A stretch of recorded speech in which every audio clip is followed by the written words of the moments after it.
4. Oi, galerinha do nosso hashtag Peniel Kids. Hoje é domingo, dia da gente ficar junto aí um pouquinho. E hoje é um domingo muito especial, porque hoje é Páscoa, não é mesmo? E hoje a gente vai aprender da onde a Páscoa surgiu, né? Por que a gente comemora a Páscoa? O que o coelhinho da Páscoa tem a ver com essa data? Por que eu como ovo de chocolate? Vamos descobrir? Na verdade, a Páscoa, ela é uma festa muito antiga. A gente tem aprendido aqui no hashtag Peniel Kids sobre o povo judeu e sobre o retorno deles do exílio da Babilônia, né? Eles estão retornando para Jerusalém, que era a terra prometida deles. Mas há muito tempo atrás, vocês devem conhecer essa história. O povo judeu foi escravizado lá no Egito e Deus enviou 10 pragas para que o coração do faraó fosse amolecido e permitisse que o povo judeu fosse libertado da escravidão. E vocês se lembram qual era a última praga que Deus ia enviar? Era a morte dos primogênitos. O que é primogênito? É o primeiro filho de uma família. Então, se você tem um irmão mais velho, o seu irmão mais velho é o primogênito. Se você tem um irmão mais novo, você é o primogênito da família. Olha só o que a Bíblia fala em Êxodo, capítulo 12, versículo 12 em diante. Esta é a Páscoa do Senhor. Naquela mesma noite, passarei pelo Egito e matarei todos os primogênitos, tanto dos homens como dos animais, e executarei juízo sobre todos os deuses do Egito. Eu sou o Senhor. O sangue será um sinal para indicar as casas em que vocês estiverem. Quando eu vir o sangue, passarei adiante. A praga de destruição não os atingirá, quando eu ferir o Egito. Este dia será um memorial que vocês e todos os seus descendentes celebrarão como festa ao Senhor. Celebrem-no como decreto perpétuo. Então, pessoal, cada família teve que matar um cordeiro, passar o seu sangue na porta, para que Deus, quando viesse, visse que aquela família estava protegida, que aquela família havia seguido o que Deus havia falado, e ele não mataria o primogênito daquela família. E depois desse episódio, depois dessa última praga, o faraó deixou de ter o coração duro e permitiu que o povo judeu fosse liberto da escravidão. E eles então começaram a rumar para Jerusalém, que é a terra prometida do povo judeu. Isso é a Páscoa. A Páscoa foi a liberdade do povo judeu do cativeiro egípcio, da escravidão egípcia.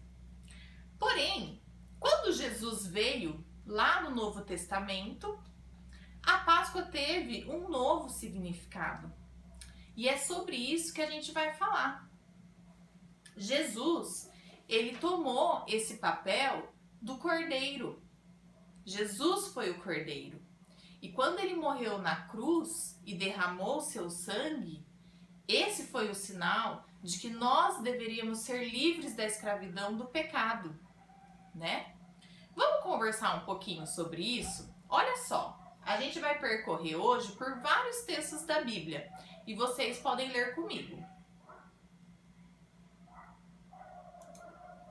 O primeiro texto que a gente vai ler, João 3,16. Olha só o que fala.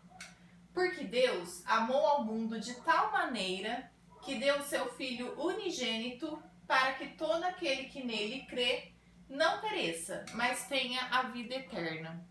O que significa unigênito? Significa um único filho. Jesus é único, né? É o único filho de Deus. É Jesus. E Deus entregou esse filho único que ele tinha por amor a nós. Deus amou o mundo. Deus amou várias pessoas em várias regiões do mundo. E por isso ele enviou Jesus, porque ele nos amou demais. E ele precisava criar uma forma de aproximar novamente nós pecadores com ele, que é perfeito, que é isento de pecado.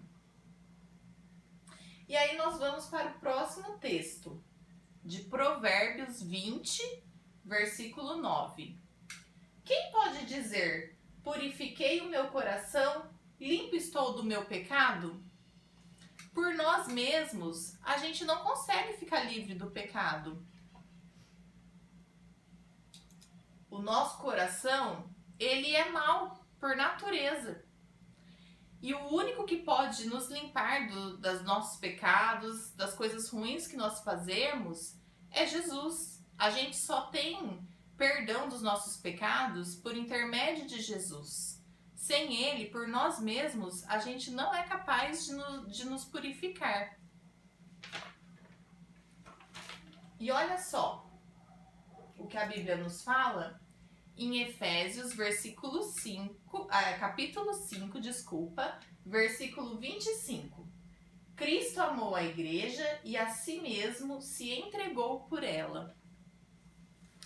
Pessoal, a igreja é o povo de Deus. A igreja somos nós. A igreja não é esse templo aqui. A gente está nessa época de pandemia e a gente não pode ir na igreja, não é verdade? A gente está fazendo só programações online. E aí, a igreja deixou de existir? De forma alguma, porque a igreja sou eu, a igreja é você, a igreja somos nós. Todos somos igreja, né? E Cristo nos amou demais, a ponto de se entregar a si próprio por nós. E nós precisamos amar a igreja por causa disso, porque Cristo amou a igreja. Nós, como cristãos, nós temos que imitar a Cristo. E Cristo amou a igreja, então nós temos que amar também a igreja e fazer parte dela. Em Salmos 119, versículo 105, está escrito: Lâmpada para os meus pés é a tua palavra e luz para os meus caminhos. Como que eu faço parte da igreja, Tia Aline? Você faz parte da igreja quando você lê a Bíblia, quando você aprende qual é a vontade de Deus para a sua vida, não é mesmo? É por meio da Bíblia que nós aprendemos sobre o plano da salvação. Não é? Na Bíblia está escrito toda a história da Páscoa. Na Bíblia está escrito sobre Deus ter enviado Jesus para morrer por nossos pecados e nos deixar livres dele e nos garantir a vida eterna. Então é através da Bíblia que a gente aprende como nós devemos prosseguir, o que nós devemos deixar de lado, o que nós devemos deixar de fazer. E é na Bíblia onde está escrito todas as promessas de Deus para nós. Próximo versículo que a gente vai ler, 1 Coríntios 1, versículo 18. Certamente a palavra da cruz é loucura para os que se perdem, mas para nós que somos salvos é poder de Deus. Pessoal, a cruz tem uma simbologia muito importante para nós cristãos. Na época de Jesus, a morte de cruz era algo muito vergonhoso. Era assim, só as piores pessoas que tinham cometido os piores pecados que eram mortas através da cruz. E foi assim que Jesus foi morto. Ele foi morto como um criminoso, como alguém que fez algo muito ruim. E para quem não entende esse plano de Deus, de ter mandado o único filho dele para morrer na cruz, parece loucura. Como que é possível você mandar uma pessoa que você mais ama, um filho que você mais ama, para morrer na cruz? É loucura isso. Mas nós sabemos que se Jesus não houvesse morrido ali naquela cruz pelos nossos pecados, nós não teríamos chance nenhuma de ter a vida eterna. E por isso nós temos que ser gratos a Jesus, por este sacrifício que ele fez. Então, sempre que nós olharmos para a cruz, a gente tem que expressar gratidão a Cristo por isso. porque através dele nós vamos ter vitória sobre a morte e vamos ganhar a vida eterna. Olha o que Jesus fez pra gente, pessoal. E com essa mensagem em mente, vamos ler Hebreus, capítulo 13, versículo 15. Por meio de Jesus, pois, ofereçamos a Deus sempre sacrifício de louvor, que é o fruto de lábios que confessam o seu nome. Pessoal, o que significa sacrifícios de louvor, né? A gente tem que sempre louvar a Deus por meio de Jesus. É por isso que quando a gente ora, a gente fala em nome de Jesus, amém. Porque é através de Jesus que a gente tem ligação a Deus. E sacrifícios de louvor, muitas vezes, é você abdicar de algo que você gosta muito para poder louvar a Deus. Então você deixa de lado o pecado e você passa a louvar a Deus fazendo esse sacrifício de deixar o pecado de lado, porque nem sempre pecar é ruim, né? Muitas vezes o pecado é algo que a gente gosta. Por exemplo, se eu como muito, um alimento, uma comida que eu gosto muito, e eu como sem pensar no amanhã, como que nem uma louca, como até passar mal, isso é um pecado, né? Então, quando eu vejo uma comida que eu gosto muito, eu olho e eu falo, eu vou comer só um pedaço, porque comendo um pedaço eu vou agradecer a Deus pelo alimento, vou agradecer a Deus pelo meu sustento e vou louvar a Deus, né? Então eu vou deixar de lado o pecado da gula e vou louvar a Deus com a minha postura de comer só um pedaço, só o que me sustenta. É assim que nós devemos proceder, é assim que a gente deve viver, sempre louvando a Deus em nome de Jesus. E pessoal, olha só que bacana. Nós vimos que Jesus morreu por nós. Nós vimos que Jesus morreu por nós, mas olha só o que está escrito em Mateus 28, versículo 6. Ele não está aqui. Ele ressuscitou como tinha dito. Jesus não ficou morto. Jesus ressuscitou. Jesus venceu a morte. Jesus está vivo.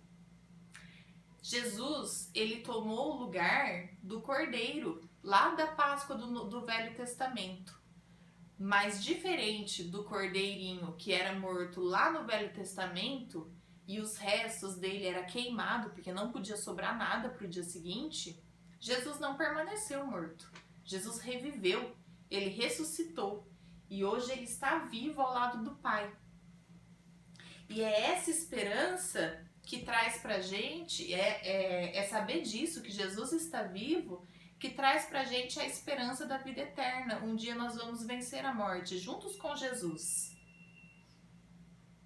E saber dessa história traz pra gente alegria. Por quê? Olha o que está escrito em Salmo 32, versículo 1. Bem-aventurado aquele cuja iniquidade é perdoada e cujo pecado é coberto. Através da vida de Jesus, através da ressurreição de Jesus, os nossos pecados foram perdoados, a morte não pode mais nos vencer e nós fomos livres do pecado. Assim como o povo judeu, lá no Velho Testamento, foi liberto da escravidão, nós, hoje, através de Jesus, somos libertos da escravidão do pecado. A gente não precisa mais viver em pecado, nós estamos salvos, nós estamos justificados pelo sangue de Cristo derramado na cruz. E essa é o verdadeiro significado da Páscoa. Então, pessoal, olha só, nós podemos ser alegres, assim como essas crianças, porque Jesus venceu a morte e nos deu a liberdade, a libertação do pecado. Então, o que nós descobrimos com isso? Que a Páscoa nada tem a ver com coelhinho e com os ovos de chocolate, não é mesmo? O coelhinho pode ser muito fofinho, mas ele não tem nada a ver com a Páscoa. Os ovos de chocolate podem ser muito gostosos, eu amo, mas nada tem a ver com a Páscoa. Ué, tia Aline, significa que eu não posso ganhar ovos de chocolate? Não, você pode ganhar ovos de chocolate, você pode saborear. Se você gosta, não tem problema algum. Mas você tem que ter conhecimento de que o significado da Páscoa é muito maior para nós cristãos do que ovos de chocolate e coelhinho. Então, sabe o que eu vou fazer? Eu vou tirar essas orelhinhas de coelho fora, porque essas orelhas não representam a Páscoa, né? O que representa a Páscoa, pessoal, é o que está descrito em Romanos, capítulo 5, versículo 8. Mas Deus demonstra seu amor por nós. Cristo morreu em nosso favor quando ainda éramos pecadores. O que representa a Páscoa é a cruz de Cristo. A cruz de Cristo vazia, porque ele venceu a morte. Ok? Eu espero que vocês tenham entendido a mensagem da Páscoa e eu gostaria agora de fazer uma oração com vocês.